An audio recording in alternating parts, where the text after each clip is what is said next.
Que Dieu vous bénisse. Les noms sont parfois un peu difficiles, mais on se comprend, nous avons tous un nom. Et Dieu nous a donné justement un nom au travers duquel nous pouvons être sauvés. Il ne faudrait aucunement que nous acceptions un autre nom en guise de substitut. Je crois qu'aujourd'hui, nous sommes à une période festive qui marque un événement particulier. Comment l'aborder? Et quel crédit donner à ces choses? J'aimerais vous inviter ce matin, au travers de ce thème, la pierre principale, Jésus-Christ.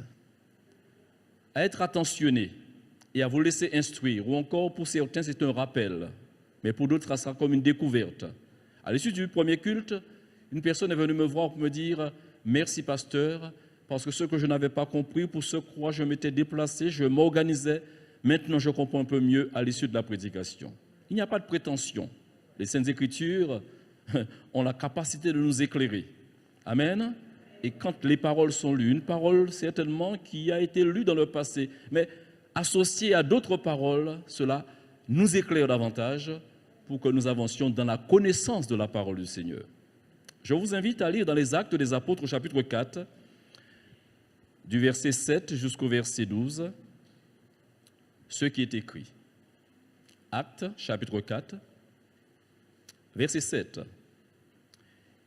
Ils firent placer au milieu d'eux Pierre et Jean et leur demandèrent par quel pouvoir ou au nom de qui avez-vous fait cela? Alors Pierre, rempli du Saint-Esprit, leur dit, chef du peuple et ancien d'Israël, puisque nous sommes interrogés aujourd'hui sur un bienfait accordé à un homme malade, afin que nous disions comment il a été guéri, sachez-le tous, et que tout le peuple d'Israël le sache, c'est par le nom de Jésus-Christ de Nazareth que vous avez crucifié, que Dieu a ressuscité des morts, c'est par lui que cet homme se présente en pleine santé devant vous. Jésus est la pierre rejetée par vous qui bâtissez et qui est devenue la principale de l'angle. Il n'y a de salut en aucun autre, car il n'y a sous le ciel aucun autre nom qui ait été donné parmi les hommes par lequel nous devions être sauvés. Amen. Qui est devenu. Jésus est la pierre rejetée par vous qui bâtissez et qui est devenue la principale de l'angle. Principale angulaire, principale fondamentale ou encore pierre principale, quel que soit l'énoncé, il faut savoir que dans une construction, on ne peut pas déroger à certaines règles. Pour qu'une construction puisse tenir, il faut à cette construction de bonnes bases, de belles et de bonnes fondations. Certains disent même, ce qui coûte le plus dans une construction classique, c'est la fondation.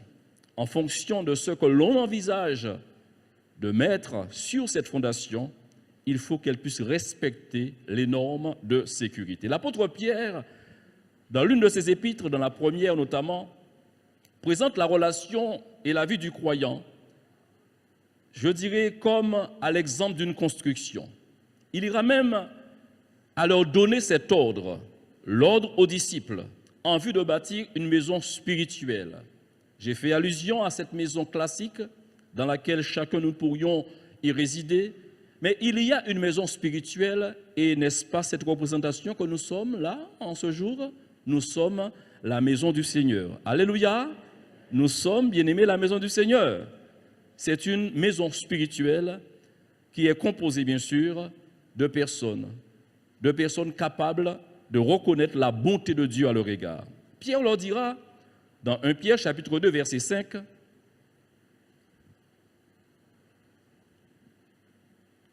« Et vous-même, comme des pierres vivantes, édifiez-vous pour former une maison spirituelle, un saint sacerdoce, afin d'offrir des victimes spirituelles agréables à Dieu, et les préciser par qui?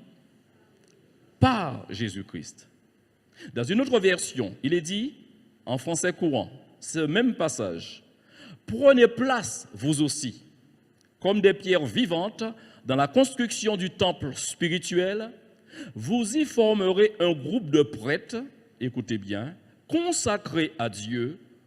Vous lui offrirez des sacrifices spirituels qui lui seront agréables, et la même conclusion que la version Louis II, qu'il soit par Jésus-Christ.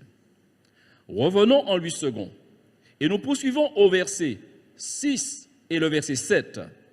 Découvrons la grâce et l'honneur que nous avons d'être en tant que pierre, additionnés à cet édifice pour que nous formions cette maison spirituelle que Dieu veut. Et cette maison spirituelle est la seule qui soit agréable aux yeux du Dieu vivant et vrai.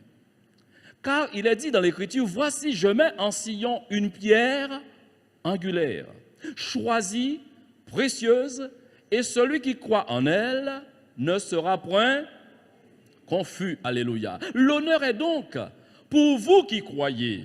Alléluia. L'honneur est pour vous donc qui croyez, mais pour les incrédules, la pierre qu'ont rejetée ceux qui bâtissaient est devenue la principale de l'angle et une pierre d'achoppement et un rocher de scandale. Et dans les prérogatives du croyant, puisque l'honneur nous a été accordé, il a été donné dans la révélation donnée à Jean, faite à Jean, une parole extraordinaire que l'ange va lui rappeler. Il est dit à celui qui nous aime, qui nous a délivrés de nos péchés par son sang et qui a fait de nous un royaume des sacrificateurs pour Dieu son Père, à lui soit la gloire et la puissance au siècle des siècles. Amen. Toujours par Jésus-Christ, toujours en Jésus-Christ, comme une notion, une insistance de Dieu pour mettre devant nous cet impératif, une obligation. Justement, la réponse que Pierre et Jean ont pu apporter à ces gens qui les accusaient, à ce groupe de personnes appelées le Sanhédrin, je définirai tout à l'heure la chose, ça avait pour objectif de la part de Pierre et de Jean de rendre témoignage de la puissance de l'évangile qui les avait touchés. Nul ne peut rester inchangé ou encore insensible au message de l'évangile. C'est un message qui transperce encore les cœurs. C'est un message qui attendrit les âmes et qui nous ramène à cette réalité que nous avons un besoin d'être aimés et que nous avons besoin aussi d'aimer quelqu'un. C'est pourquoi nous aimons Christ, nous affectionnons à Christ et nous ne nous trouvons aucunement gênés quand Dieu nous le présente comme étant l'incontournable, comme étant celui qui est une obligation dans la vie de ceux et de celles qui veulent se bâtir ou encore établir une relation durable. Quand on sait que la relation avec Dieu ne s'arrête pas seulement ici-bas, mais toute relation bien gérée avec Dieu sur la terre est appelée à avoir une suite dans l'au-delà, dans l'éternité avec lui, et c'est là l'espérance de chacun d'entre nous. Amen. Donc, on ne peut pas négliger cet aspect. La prédication de la foi a retenti.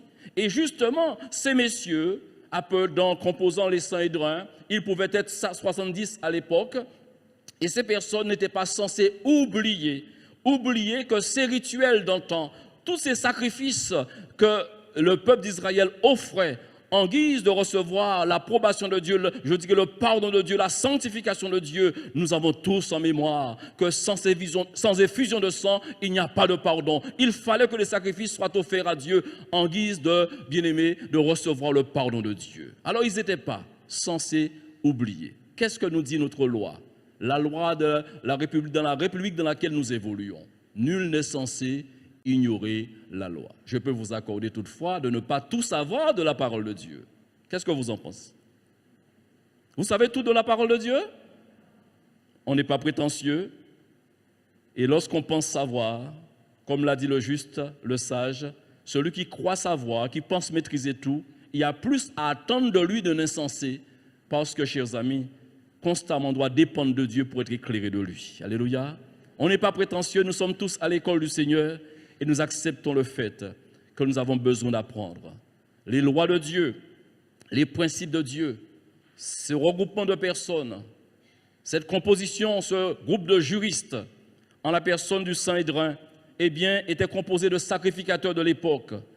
Des membres de leur famille également étaient composés également de scribes, de docteurs de la loi, mais aussi de pharisiens et de sadducéens, toujours pour maintenir, chers amis, les principes d'une vie, toujours pour faire respecter les choses, et notamment les aspects, les choses religieuses. Alors, la pierre principale était énoncée. Ils étaient censés de le savoir. Notre Seigneur Jésus-Christ, lui aussi, dans son enseignement, montrera aux Juifs, et non seulement aux Juifs, mais aux hommes de toutes les nations, qu'une construction, pour qu'elle puisse se tenir dans le temps, pour qu'elle soit durable, doit impérativement avoir une fondation solide. Et Jésus aussi a fait allusion à la construction. Nous parlons bien sûr de choses spirituelles. La volonté du Père est donc un impératif. Vous pouvez donc entendre beaucoup de choses, mais ayez la préoccupation, le souci d'entendre ce que Dieu voudrait que vous fassiez. Que de personnes aujourd'hui se lèvent et disent que Dieu m'a parlé, Dieu m'a donné une révélation. Et quand on vérifie à la lumière de la parole de Dieu, est-ce qu'il y a donc cohésion avec la parole écrite de la Genèse à l'Apocalypse? On ne trouve pas trace de ce que Dieu aurait dit à cette personne. On ne parvient pas à valider ce que ces gens disent parce que ça fait désordre. Oh, nous entendons beaucoup de voix, nous avons beaucoup de préoccupations, certains ont beaucoup de songes.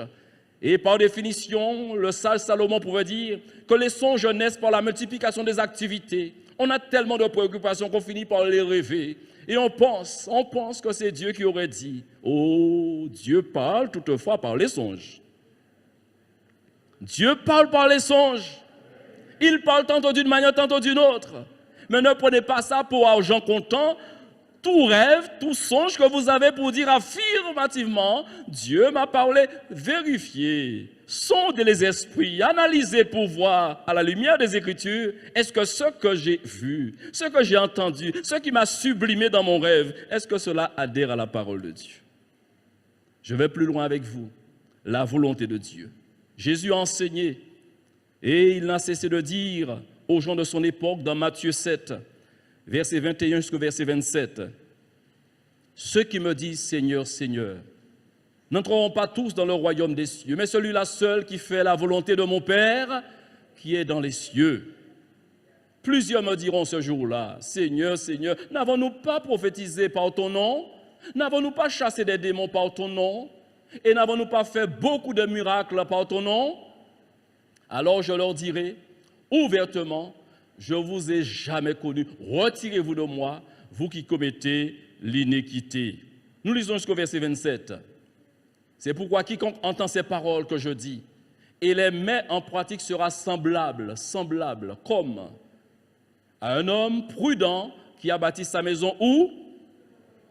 Sur le roc. Jésus-Christ est solide. Alléluia! Mais découvrons ensemble, la pluie est tombée. N'oubliez pas, hein? Bâti sur le roc. La pluie est tombée, les torrents sont venus, les vents ont soufflé et se sont jetés contre cette maison. Elle n'est pas tombée. Alléluia! Parce qu'elle était fondée sur le roc. Alléluia. Mais quiconque, attention, entendez, mais quiconque entend ces paroles que je dis et ne les met pas en pratique sera semblable à un homme insensé qui a bâti sa maison sur le sable. Et les mêmes intempéries sont arrivées et découvrons ensemble qu'est-ce qui s'est produit. La pluie est tombée, les torrents sont venus, les vents ont soufflé et ont battu cette maison. Si vous n'aviez pas le reste, qu'est-ce que vous auriez déduit? Mais nous avons le reste, ne vous efforcez pas. Elle est tombée. Pourquoi? Pourquoi est-elle tombée? Et sa ruine a été grande. Parce qu'elle était fondée, elle était érigée sur le sable. Sur quoi as-tu fondé ta vie? L'on dit du peuple antillais qu'ils sont tous religieux, qu'ils ont un cœur disposé à croire. Certains, dans une notion voire même de mépris et d'ironie, diront ils sont tous crédules. Ils sont faciles à convaincre, à persuader. Est-ce vrai? Vous avez la réponse, je n'ai pas à donner forcément une réponse. Ce que moi je sais, c'est que l'homme, quel qu'il soit, est dans l'incrédulité. Quand la parole de Dieu est révélée, est enseignée, cette parole accompagnée de la puissance du Saint-Esprit peut faire des miracles et des prodiges, peut produire un revirement total dans le cœur, changer la conception, changer la mentalité et donner un autre caractère à chacun en vue que nous soyons agréables à Dieu. Tout un chacun se trouve impropre au royaume de Dieu, car tous ont péché et sont privés de la gloire de Dieu. Mais Jésus arrive. La foi en Jésus-Christ arrive. Le seul nom qui ait été donné parmi les hommes, chers amis, lorsque nous plaçons notre confiance en lui, eh bien, toute condamnation, eh bien, fuit. C'est pourquoi Romains 8, verset 1 dit « Il n'y a maintenant aucune condamnation pour ceux qui sont en Jésus-Christ. » Amen. Aucune condamnation. Alors je pose la question. Parce que tu as une foi, parce que tu as une croyance.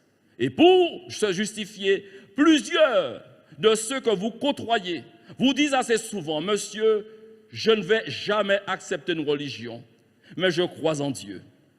J'ai ma foi, moi. Mes parents m'ont transmise de bonnes valeurs.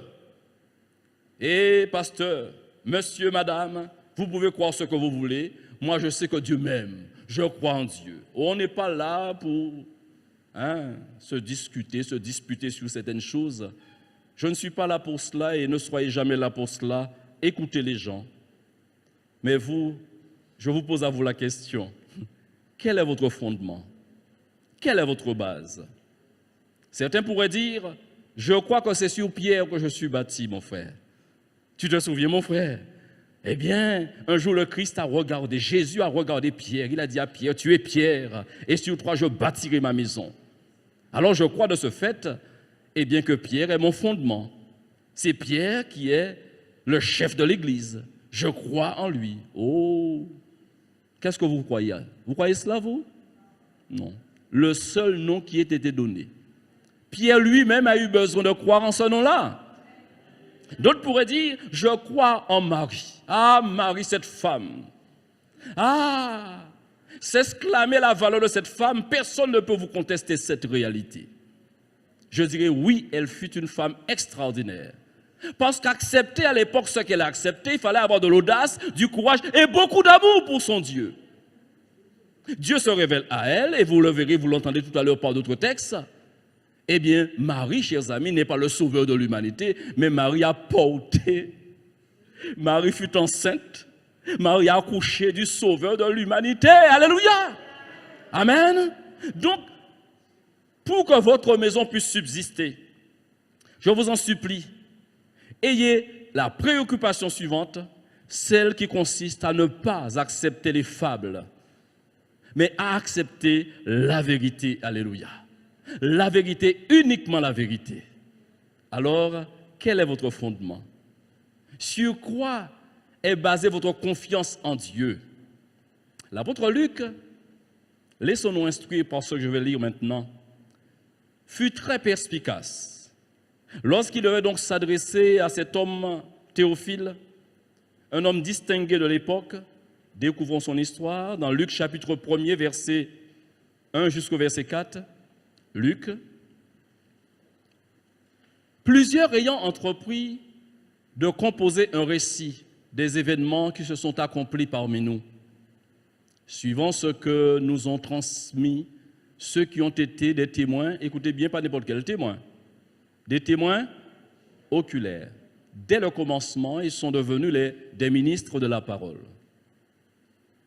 Il m'a aussi semblé bon, après avoir fait des recherches, comment s'est-il investi dans cette recherche? Il a fait des recherches exactes. Prenez bien soin de vérifier que lorsqu'une personne vous donne une information, que sa source soit bonne. Et prenez bien soin de vérifier également que cette personne est bien motivée pour ne pas vous induire en erreur.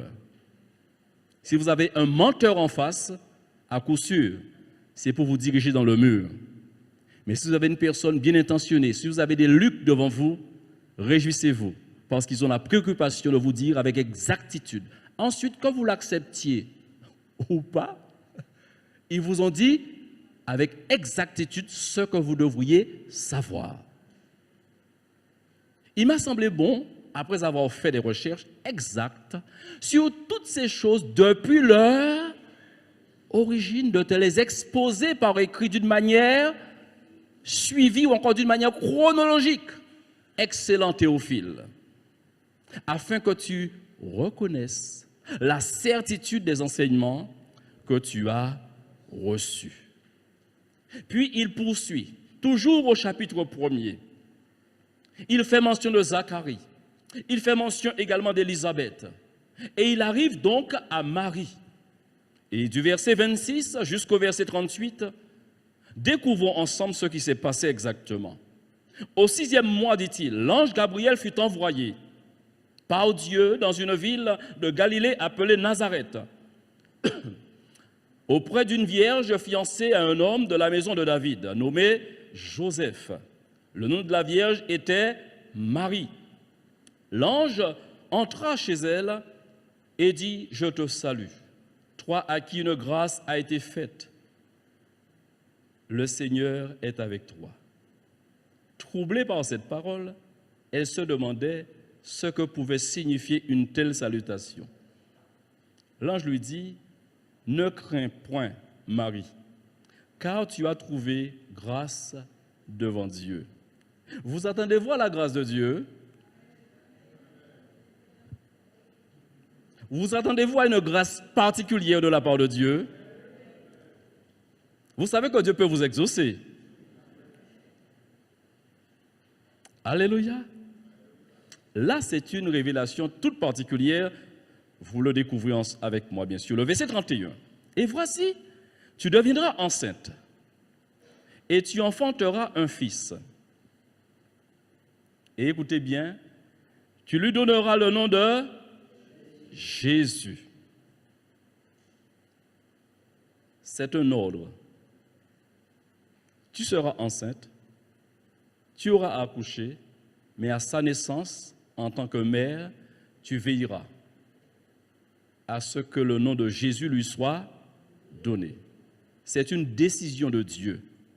Souvenez-vous, Jésus disait, déjà plus grand, dans sa mission, ce ne sont pas ceux qui disent Seigneur, Seigneur, Seigneur, Seigneur, Seigneur. Et je vous ai dit que l'on donne cette attention ou cette prétention au peuple antillais, qui sont des religieux, mais le peuple de la terre même. Dès que ça ne dérange personne, on adhère rapidement à une chose. Mais j'aimerais vous dire, Dieu, lui, il regarde pas seulement à ce que la bouche prononce, il regarde au cœur. Amen. C'est ne pas à dire de dire Seigneur, Seigneur, Seigneur, mais de faire la volonté de mon Père, que disait le Seigneur. Alors ici, regardez bien, tu deviendras enceinte et tu enfanteras un fils et tu lui donneras le nom de Jésus. Le nom du Père Noël. Vous ne réagissez pas? Ah, vous me donnez quelques inquiétudes. Quand des gens viennent devant vous avec n'importe quoi, il faut les arrêter net. Hein? Et je vous dis le nom du Père Noël, vous ne réagissez pas? Je comprends que vous aimez votre pasteur, mais même votre pasteur, il ne faut pas accepter n'importe quoi. Hein? S'il vous dit une chose qui ne tient pas la route de la Genèse à l'Apocalypse, dites, pasteur, je t'aime bien, mais... Je vous le dis ce matin, retenez-le, frères et sœurs. On peut être respectueux, mais on n'admet pas n'importe quoi. Le nom du Père Noël, ce n'est pas cela. Au fait, la Bible ne parle pas de Noël ou du Père Noël. Du Père éternel peut-être, assurément, mais pas du Père Noël. Père éternel, mais pas du Père Noël. Voudrais-je, en tant que prédicateur, ouvrir un débat et être dans une démarche de polémique? Non, ce n'est pas le rôle d'un homme de Dieu. Ce que je veux dire, il faut que vous sachiez que ce qui tient de la tradition n'est pas forcément acceptable. Ce n'est pas dérangeant de se retrouver en famille. Ce n'est pas dérangeant de se retrouver dans un milieu où il y a la fête. Mes chers amis, qu'est-ce qui a motivé, qu'est-ce qui a déclenché cette fête? C'est là où toute la question se trouve. Pour que le profane ne l'emporte pas sur le spirituel. Nous sommes en train de voir, bien-aimé, Jésus, la principale pierre, la langue qui est là, le fondement de notre relation avec Dieu. Donc on n'est pas du tout dans la démarche de donner gloire à la chair, de vouloir. Non, bien-aimé, attention, ne me faites pas dire ce que je n'ai pas dit. Le 24, je mangerai bien. Le 25 également. Comme aujourd'hui aussi, le 23, je mangerai bien. Merci Seigneur pour le repas. Bien que je ne sais pas, je ne vous cache pas, je sais en partie, mais je ne sais pas tout. Léna m'a dit, ne t'inquiète pas, Doudou. On est en train de dire, mais qu'est-ce qu'on va faire? T'occupe pas, chérie, je vais faire quelque chose. Je dis, mais d'accord, je ne vais pas connaître. Vous connaissez frère, moi? Non, croyez moi. Bon, moi. Bien-aimé, la question est sérieuse. La question est sérieuse. Au verset 32, il est dit, je reviendrai tout à l'heure sur cette question, il sera grand. Alléluia. Et sera appelé fils du Très-Haut. Et le Seigneur Dieu lui donnera le trône de David, son père. Il régnera sur la maison de Jacob éternellement et son règne n'aura point de fin. Alléluia. Marie dit à l'ange, comment cela se fera-t-il?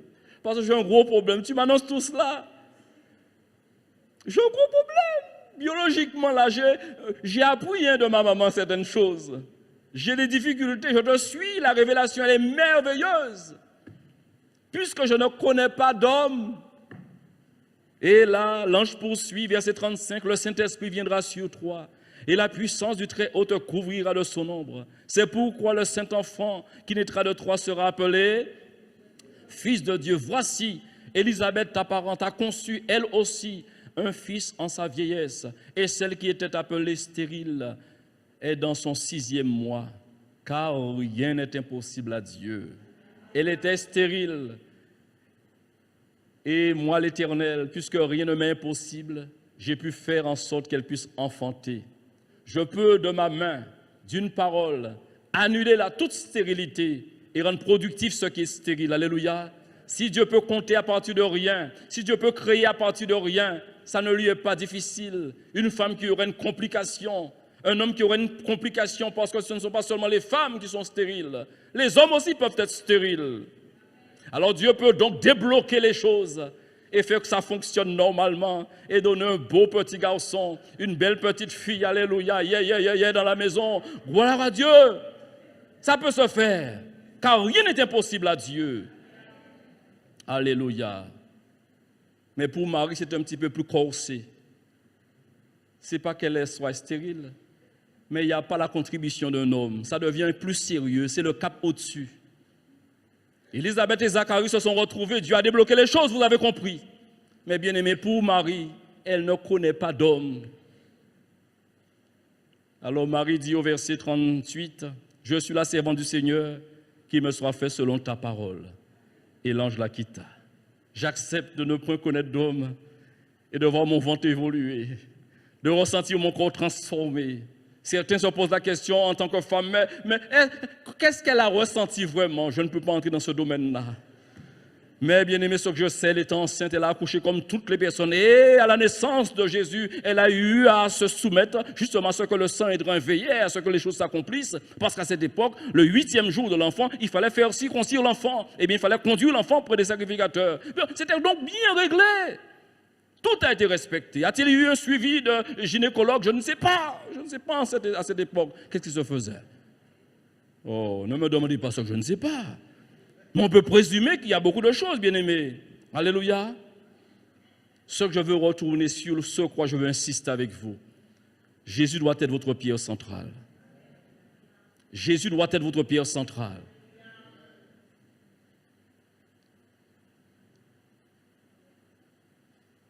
Les premiers apôtres ont reçu un ordre. Les premiers disciples ont reçu un ordre. Allez par tout le monde et prêchez la bonne nouvelle à toute la création. Celui qui croira, qui se fera baptiser sera, mais celui qui ne croira pas sera condamné. Amen. Il leur a été dit que le Seigneur, après leur avoir parlé, fut enlevé au ciel et il s'assit à la droite de Dieu.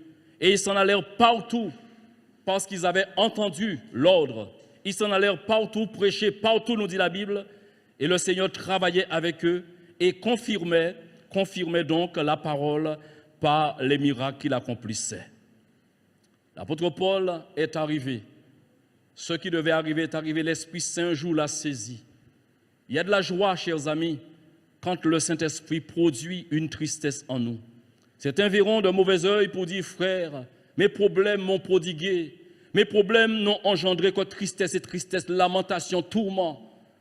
Me dire encore que le Saint-Esprit produit en moi une tristesse, frère, non, ça c'est trop. Je pourrais traduire par là que Dieu ne m'aime pas. J'aimerais vous dire que la Bible nous dit que c'est la seule tristesse que vous avez droit de rechercher. C'est une tristesse selon Dieu. Et quand elle est produite dans un cœur, cette tristesse, après quoi elle produit le désir de se repentir. Alléluia. Elle met en nous, elle fait naître en nous, chers amis, le bon sens que lorsque nous avons été accablés, attristés, nous recherchons les raisons, les causes réelles de notre tristesse. Et lorsque nous découvrons, c'est parce que nous avons vécu une vie éloignée de Dieu, une vie de dissolution, une vie de mensonge et d'adultère, loin de Dieu. Alors nous nous repentons, nous disons, Seigneur, je regrette d'avoir attristé ton cœur. Et cette tristesse selon Dieu nous pousse entre les bras d'amour de Dieu. Et ensuite, c'est la joie du salut qui est déclenchée. Et l'on commence une vie extraordinaire, une marche avec Dieu, où nous chantons les louanges du Seigneur, où nous le bénissons. Et le texte que je vous ai lu dans Apocalypse prend toute sa force. Et nous disons à celui qui nous aime et qui a fait de nous un royaume de sacrificateurs, à lui soit la gloire, l'honneur, amen, au siècle des siècles, alléluia. Dans Actes chapitre 17, l'apôtre Paul, il est saisi par Dieu et convaincu de péché, de justice et de jugement. Par la suite, il deviendra un instrument puissant entre les mains du Saint-Esprit. Et je peux vous dire, dans l'efficacité de son service, le royaume du diable tremblait. Et quelque part dans la Bible, même les démons ont rendu témoignage, nous connaissons Paul. C'est-à-dire pour sa droiture, pour son amour pour Dieu, pour sa dévotion, sa détermination. C'est pourquoi, chers amis, entendez par ce que je dis, du témoignage de l'apôtre Paul, que Dieu n'accepte pas les tièdes. Dieu aime les gens zélés. Dieu aime les gens zélés. Soyez zélés pour Dieu. Soyez amoureux pour Dieu ou amoureux de Dieu. Ah, quand on est amoureux, les difficultés ne peuvent nous arrêter. Les épreuves, on se rit des épreuves. Plus il y a d'épreuves dans le but de nous arrêter, on se moque des épreuves. On dit, ouvert, arrêtez-moi, je ne me laisserai pas arrêter. Et on poursuit notre route en chantant les merveilles du Seigneur. Cela impressionne même le diable. Le diable ressent au fond de lui-même qu'il ne peut arrêter l'enfant de Dieu par sa détermination. Et les propos de Paul reprennent et refont surface aux oreilles du diable. Rien ni personne ne pourra nous éloigner. Rien ni personne ne pourra nous séparer. Ni la mort, ni la vie, rien ni personne ne pourra nous séparer. Alléluia! Et une chose qui compte pour le disciple, qui a fondé sa vie sur la personne de Jésus-Christ, c'est de tout le reste de sa vie. Mon frère l'a dit dans son moment de louange et de son moment d'intimité avec Dieu. Oui, Seigneur, jusqu'à la fin, il veut louer le Seigneur, jusqu'à la fin de sa vie, que rien ne l'arrête, frères et sœurs. Permettez que je vous pose une question comme un cheveu sur la soupe. Êtes-vous heureux d'être chrétien? Ah là, ça me démangeait depuis longtemps. Alléluia! Quand on est heureux d'être chrétien, eh bien, on fait valoir sa joie. On ne boude pas son contentement. Et quand les gens voudraient nous faire taire, comme justement Pierre et Jean, on se place devant ces gens-là pour leur dire, jugez-en vous-même. Est-il convenable de vous obéir plutôt qu'à Dieu?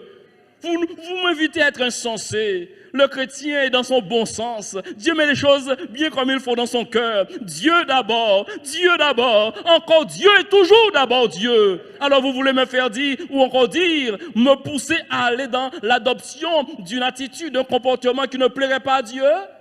Vous voulez me dire, obéissez à votre tradition, me soumettant à votre exigence, me taire, de ne plus parler de Dieu? Ce n'est pas possible. Tant que je respire, tant que nous respirons, l'Église bien-aimée est appelée à faire valoir toute la grâce de Dieu, que son nom soit glorifié. Alors Paul approche une ville, Acte 17, verset 22 jusqu'au verset 34. Et il y a une instruction extraordinaire. Parfois, on peut vouloir bien faire et manquer de tact, manquer de science, manquer de savoir-faire. Et ici, ça m'a toujours instruit. Et j'aimerais partager cela avec vous pour que si vous vous laissez instruire par ce texte, du moins, qui traduit le comportement de Paul. Debout au milieu de l'aréopage du moins, dit homme athénien. Je vous trouve à tous égards extrêmement religieux. Car en parcourant votre ville et en considérant les objets de votre dévotion, j'ai même découvert sur un autel du moins avec cette inscription à un Dieu inconnu. Ce que vous révérez sans le connaître, c'est ce que je vous annonce. Amen. Le Dieu qui a fait le monde et tout ce qui s'y trouve, étant le Seigneur du ciel et de la terre, n'habite point dans des temples faits de mains d'hommes. Il n'est point servi par des mains humaines, mais comme s'il avait besoin de croire que ce soit lui qui donne à tous la vie, la respiration et toutes choses. Il a fait que tous les hommes soient sortis d'un seul sang, habitant sur toute la surface de la terre, ayant déterminé la durée des temps et les bornes de leur demeure. Il a voulu qu'ils cherchassent, le Seigneur, et qu'ils s'efforçassent de le trouver en tâtonnant, bien qu'il ne soit pas loin de chacun de nous. Car en lui, nous avons la vie, le mouvement et l'être. C'est ce qu'ont dit aussi quelques-uns de vos poètes. De lui, nous sommes la race. Et nous continuons jusqu'au verset 33. Ainsi donc, étant la race de Dieu, ne devons pas croire que la divinité soit semblable à de l'or, à de l'argent ou à de la pierre sculptée par l'art et l'industrie de l'homme. Dieu, sans tenir compte des temps d'ignorance, annonce maintenant à tous les hommes, en tout lieu, qu'ils aient à se repentir. Parce qu'il a fixé un jour où il jugera le monde selon la justice par l'homme qu'il a désigné, ce dont il a donné à tous une preuve certaine en leur ressuscitant des morts. Lorsqu'ils entendirent parler de résurrection des morts, quelle attitude? Les uns se moquèrent et les autres dirent, nous t'entendrons là-dessus une autre fois, comme pour dire ça devient compliqué. Une personne morte, décédée, on parle de résurrection, ça nous dépasse. Nous poursuivons, verset 33. Ainsi Paul se retira d'eux, du milieu d'eux. Quelques-uns néanmoins, et on peut se réjouir de cela, s'attachèrent à lui, gloire à Dieu, et crurent Dénis l'Aréopagite, une femme nommée Damaris, et d'autres avec eux. Amen, alléluia, que Dieu soit béni. Qu'avons-nous à rechercher? Qu'avez-vous à rechercher? Plusieurs entament une démarche, celle de trouver Dieu. Mais d'autres sont dans une démarche, celle de trouver la meilleure des religions. Parlant avec une personne qui me disant être déstabilisée, elle m'a dit maintenant, monsieur, je ne vais nulle part. Je crois en Dieu, un point, c'est tout. J'ai été déçu de toutes les religions. Alors, dans l'entretien, j'ai vérifié quelle était sa démarche. Et quand elle dit avoir été déçue de toutes les religions, elle m'a cité certaines choses. Je ferme la parenthèse. Que recherches-tu? La préoccupation ne doit pas être quelle est la meilleure religion, puisque en toute religion, quand elle est composée d'hommes et de femmes, ça ne sera jamais une religion parfaite. Qu'en pensez-vous? Dès qu'il y a l'homme et la femme dans un lieu, c'est l'imperfection qui bat son plein. Ce qui rend merveilleux notre relation, c'est que Christ est parmi nous et au milieu de nous. Amen. Et Christ dans nos cœurs, alors on peut devenir extraordinaire. Mais le rassemblement, le regroupement d'êtres humains, s'ils sont de simples personnes, malgré tous leurs efforts, personne ne pourra éviter les petits conflits et les grands conflits. Parce qu'on est des hommes. Il n'y a rien de surprenant. Ça ne m'étonne jamais, ça ne me surprend jamais lorsqu'il y a un groupe de personnes et ça engendre quelques difficultés de compréhension, etc. C'est pas. Mais bien aimé, je veux vous dire, recherchez la personne de Jésus-Christ. Dans ceux qui avaient reçu cet ordre, la vocation également a pris naissance dans le cœur de Philippe. Et dans les Actes au chapitre 8, la Bible nous enseigne que Philippe est descendu à Samarie. Et qu'est-ce qu'il a fait? Il y prêcha le Christ. Il y prêcha le Christ. Et en prêchant le Christ, ce qui devait se passer, c'est vraiment passé. Le nom de Jésus transforme. Le nom de Jésus a tout pouvoir. Le nom de Jésus, alléluia. Jésus lui-même a pu dire, tout pouvoir m'a été donné dans le ciel et sur la terre. Dieu le Père a pu dire qu'il était lui-même en Jésus-Christ sur la terre, réconciliant les hommes d'avec lui. Frères et sœurs, reconnaissons ensemble que Jésus est dans tous les tournants. Jésus est un impératif. Lui, Philippe, l'intelligence l'a emmené à prêcher uniquement, Jésus-Christ. Dans 1 Timothée, chapitre 2, verset 5, qu'est-ce que nous dit la parole de Dieu? Il y a un seul Dieu. On dit Amen? Il y a aussi un seul médiateur entre Dieu et les hommes. Il s'appelle Jésus-Christ. Alléluia. Et on dit encore Amen? Oh, Jésus a dit, et je vais m'arrêter ici. Jésus a dit, frères et sœurs et amis, tout ce que vous demanderez en mon nom, croyez que vous l'avez reçu et vous le verrez s'accomplir. Toute prière adressée au Père dans le nom précieux de Jésus trouvera un écho favorable aux oreilles du Père. Ses oreilles ne sont pas trop dures. Sa main est encore capable de s'étendre sur ta situation, sur tes situations et créer, chers amis, de la nouveauté. On est tous, chers amis, dans une aspiration. L'on voudrait que notre société s'améliore. L'on voudrait que les crises que nous traversons aujourd'hui cessent. Mais j'aimerais vous dire, si l'espérance donne la vie, j'aimerais vous dire, le seul capable de changer les situations, il s'appelle Jésus-Christ. Alléluia. Il s'appelle Jésus-Christ. Et j'aimerais terminer, avant de terminer, revenir sur une chose. Quand j'ai dit que je ne me livre pas dans une démarche de polémique, nous avons grandi et nous avons trouvé la chose ainsi. Il semblerait que ce soit depuis le 6e siècle après Jésus-Christ que le mot Noël a fait son apparition. Certains, pour se réchauffer à une période froide, prenaient de grandes bûches et mettaient le feu. Mais aussi, autour de cela, ils chantaient parce qu'ils avaient de l'espérance. Et sans revenir sur ce qu'a dit la parole de Dieu, les mages qui ont été conduits en suivant les étoiles du ciel ont eu la révélation de Dieu et ils ont été là où Jésus était né. Et vous connaissez le reste, ils ont sorti, bien-aimés, de tout leur trésor, de grandes richesses, de grands présents, de grands prix, et l'ont donné à Marie, ils l'ont donné donc à Joseph. Ce sont des réalités. Est-ce pour autant Noël devrait supplanter le nom de Jésus-Christ? Vous ne me répondez pas. Allez. Aujourd'hui, il y a donc une chose à faire attention. Oh, je ne blâme pas les artistes, parce que j'ai derrière moi des artistes. Ceux qui aiment les chants, qui aiment des musiciens, qui aiment leur travail. Mais je vais vous dire, il faut chercher avec intelligence à ne jamais être à l'encontre de la parole de Dieu. Il faut rester dedans. Le nom, bien-aimé, qui doit figurer comme étant le nom et étant rempli de toutes les forces, ce n'est pas le nom Noël. Noël nous délivre. Noël, Noël, non, c'est bien gentil, je ne méprise pas les artistes. Est-ce que vous me suivez dans ce que je dis? Noël, Noël, non, nous est né un enfant. Noël, Noël, Noël nous apporte la délivrance. Ce n'est pas Noël qui apporte quoi que ce soit. C'est qui, moun? Jésus, alléluia. Alléluia. Qu'il n'y ait pas d'amalgame.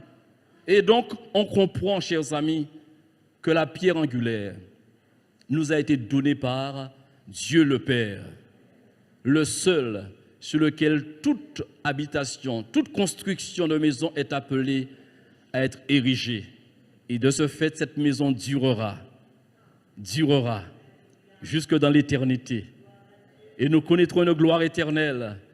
Lorsque même nous serons changés, nous poursuivrons, bien-aimés, aux noces de l'éternité avec notre Seigneur.